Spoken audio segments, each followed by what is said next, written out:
افغانستان میں داعش اور طالبان جیسی شدت پسند تنظیموں کی بڑھتی ہوئی طاقت نے نہ صرف پاکستان کے لیے مشکلات کھڑی کی ہیں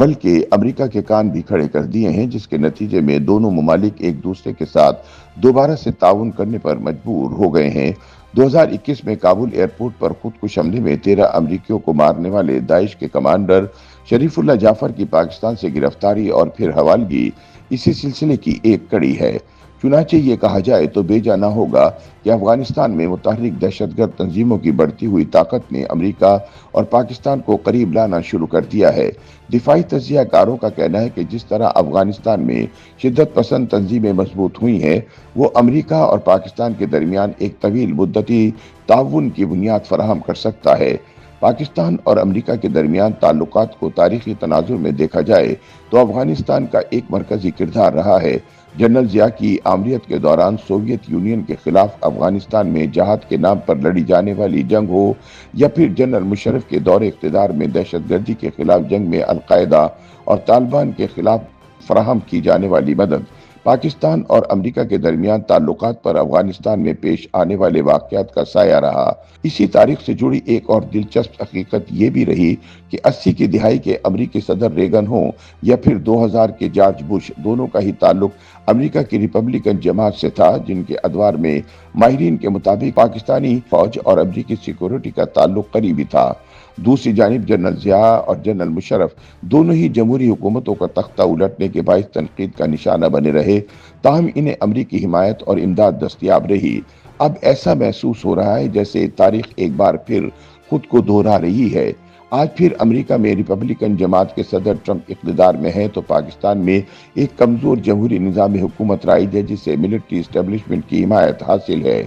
جہاں پاکستانی حکومت کو کمزور معیشت کا سامنا ہے، وہیں فوجی اسٹیبلشمنٹ کو بھی سیاسی اور معاشی معاملات میں مداخلت پر شدید تنقید برداشت کرنا پڑ رہی ہے۔ ایسے میں ملک میں بڑھتی دہشت گردی کے واقعات، ہمسایہ ممالک سے بگڑتے تعلقات اور دیگر عوامل کے بیچ میں امریکی صدر ٹرمپ کی جانب سے پاکستان کی تعریف کرنا حکومت اور اسٹیبلشمنٹ کے لیے کسی ٹھنڈی ہوا کے جھونکے سے کم نہیں۔ امریکی صدر ٹرمپ کی جانب سے منگل کو کانگریس سے اپنے پہلے خطاب میں 2021 میں کابل ایئرپورٹ پر امریکی فوجیوں پر ہونے والے خودکش حملے کے ایک منصوبہ ساز کی گرفتاری میں مدد کرنے پر پاکستان کا شکریہ ادا کرنے کو بہت اہمیت دی گئی ہے۔ داعش سے تعلق رکھنے والے منصوبہ ساز شریف اللہ کو پاکستانی حکام نے گرفتاری کے بعد امریکہ کے حوالے کر دیا ہے، لیکن معاملہ صرف صدر ٹرمپ کے بیان تک محدود نہیں رہا۔ امریکی محکمہ خارجہ کی ترجمان نے بھی شریف اللہ کی گرفتاری میں تعاون پر پاکستان کا شکریہ ادا کرتے ہوئے کہا، جہاں تک پاکستان اور ہمارے تعلقات کا تعلق ہے تو دہشت گردی کے خلاف جنگ میں ہمارا ایک مشترکہ مفاد ہے، اور حالیہ گرفتاری نے واضح کیا ہے کہ انسداد دہشت گردی میں امریکہ اور پاکستان کے درمیان تعاون انتہائی عام ہے۔ وزیر اعظم شہباز شریف نے صدر ٹرمپ کی جانب سے پاکستان کے تعاون پر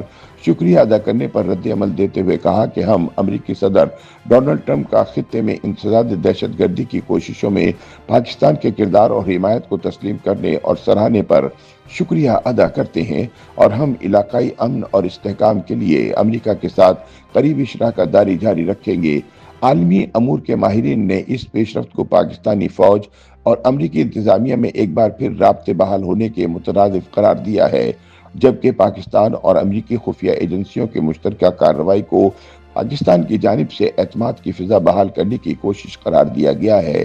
گزشتہ چند برسوں سے دونوں ممالک کے درمیان تعلقات میں سرد مہری رہنے کے بعد اس پیش رفت کے بعد پاکستان اور امریکہ کے تعلقات کو لے کر بہت سے سوالات جنم لے رہے ہیں۔ ایک اہم سوال یہ ہے کہ کیا ایک ایسے وقت میں جب ٹرمپ افغانستان سے امریکی انخلا کو شرمناک قرار دیتے ہوئے امریکی اسلحہ واپس لانے اور خطے میں بڑھتی شدت پسندی کو روکنے کی بات کر رہے ہیں، تو کیا پاکستان اس موقع کا فائدہ اٹھا سکتا ہے؟ یاد رہے کہ پاکستان بار بار یہ الزام عائد کر رہا ہے کہ افغانستان میں طالبان عناصر پاکستانی سیکورٹی فورسز کے خلاف وہ اسلحہ استعمال کر رہے ہیں جو امریکہ افغانستان میں چھوڑ آیا ہے۔ ترجمان دفتر خارجہ پاکستان کا کہنا تھا کہ ہم امریکی صدر کے افغانستان سے عسکری ساز و سامان واپس لانے کے خیال کی حمایت کرتے ہیں۔ اگر امریکہ ان ہتھیاروں کی واپسی کے لیے کوئی کوشش کرتا ہے تو یہ مجموعی علاقائی سلامتی کے لیے مددگار ثابت ہوگا۔